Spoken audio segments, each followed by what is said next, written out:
কোন ভিডিও? অরুণ ভাই, আপনি তো বাজারে যাচ্ছেন, আসার সময় আমার জন্য এক বোতল আখের রস নিয়ে আসেন। জানেন ভাবি, আগ যতই শক্ত হোক না কেন মেশিনের ভিতর ঢুকলে রস ঠিকই বের হয়ে যায়। আরে ভাই, মেশিনটা তো তৈরিই হয়েছে রস বের করার জন্য। ও আচ্ছা, এর জন্যই সাদাত ভাই আপনাকে বিয়ে করার পর থেকে শুকিয়ে যাচ্ছে।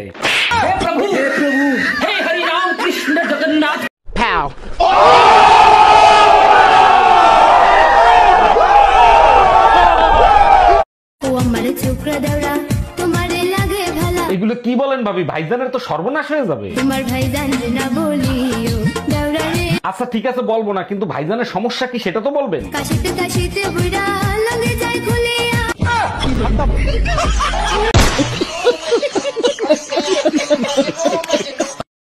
কোনো ভিডিও দিয়ে শান্তি নাই। আমি যদি একটু রোমান্টিক ভিডিও দিই, মানুষ মনে করে কি আমি প্রেম করতেছি। স্বামী থুয়ে এখন সংসার থুয়ে পালাবো। তারপরে যদি আমি একটু দুঃখের ভিডিও দিই, মানুষ মনে করে কি আমি এখন হচ্ছে বিপদে আছি, স্বামী আমাকে ছেড়ে দিয়েছে তাই আমি কান্নাকাটি করতেছি, স্বামীর সাথে ব্রেকআপ হয়ে গেছে, ডিভোর্স হয়ে যাবে। আর যদি একটুখানি ফানি কন্টেন্ট দেই, তাহলে মানুষ কি মনে করে? মনে করে যে আমি পাগল হয়ে গেছি। আরে ভাই ভাই, এত উল্টাপাল্টা চিন্তা তোমরা কেন করো? তোমাদের যন্ত্রণায় কোনো ভিডিওই দিতে পারি না। তারপরে শাশুড়ি নিয়ে ভিডিও দিলে মনে করে আমি শাশুড়িকে দেখতে পারি না। আবার বউদের বিপক্ষে ভিডিও দিলে মনে করে কি আমি মেয়ে হয়ে মেয়েদেরকে অপমান করতেছি। এই তোমরা কি বোঝো না? হ্যাঁ, সবকিছুই নিজের জীবনের কাহিনী না। আশেপাশে অনেকের কাছ থেকে শুনি, সেগুলো শুনে তারপরে কন্টেন্ট বানাই।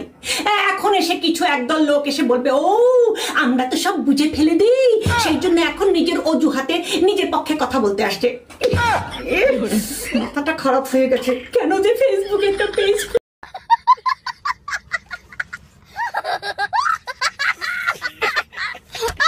চলেন ভাবি, আপনি আর আমি নির্জন কোন স্থানে ঘুরে আসি। না বাপু, আমি যাব না। নির্জন জায়গায় একা পেয়ে যদি কিছু করেন। আরে ভাবি, আপনি আমার উপর বিশ্বাস রাখতে পারেন, আমি কিচ্ছু করব না। কিছু যদি নাই করেন, তাহলে নির্জন জায়গায় যে লাভ কি? অরুণ ভাই, সাইজে গুজে কোথায় যাচ্ছেন আর কি খুঁজতেছেন আপনি? ভাবি, গার্লফ্রেন্ডের সাথে হোটেলে দেখা করতে যাচ্ছি, হাফ প্যান্টটা কোথায় রাখলাম সেটাই খুঁজে পাচ্ছি না। আরে ভাই, ওখানে গিয়ে তো সব খুলতেই হবে, হাফ প্যান্ট পরে কি করবেন? এটা দারুণ আইডিয়া দিয়েছেন ভাবি।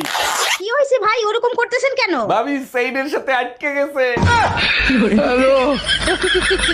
সারা দিন ফোন লইয়া বইয়া থাকো, ছেলেটার একটু ধর্মকর্ম শিখাইতে পারো না? আরে বাবা, কাছে পাইলে শিখাই তো। কই তোমার ছেলেরে ডাক দাও তো। বাবা সায়ান, তোমার আব্বু ডাকে, তাড়াতাড়ি এদিকে আসো। বাবা সায়ান, কালকে যা শিখাইছি সেটা এখন ধরবো। বলো তো, রমজানের প্রথম 10 দিনকে কি বলে? রহমত, বাহ, চমৎকার। আর দ্বিতীয় 10 দিনকে? বরকত, সাবাস। আর তৃতীয় 10 দিনকে? ঈদের মার্কেট। আচ্ছা ভাবি, ভাই আপনারে বেশি ভালোবাসে নাকি বেশি রাগ করে? সেটা তো কখনো হিসাব করে দেখি নাই, তবে যতটা রাগ করে ততটাই ভালোবাসে। ও আচ্ছা, তা আপনি বুঝেন কি করে কখন ভাই ভালোবাসার মুডে থাকে আর কখন রাগের মুডে থাকে? অরুণ ভাই, বোঝার কোনো উপায় নাই। রাগ হইলেও প্যান্টের বেল খুলে, ভালোবাসতে গেলেও প্যান্টের বেল খুলে।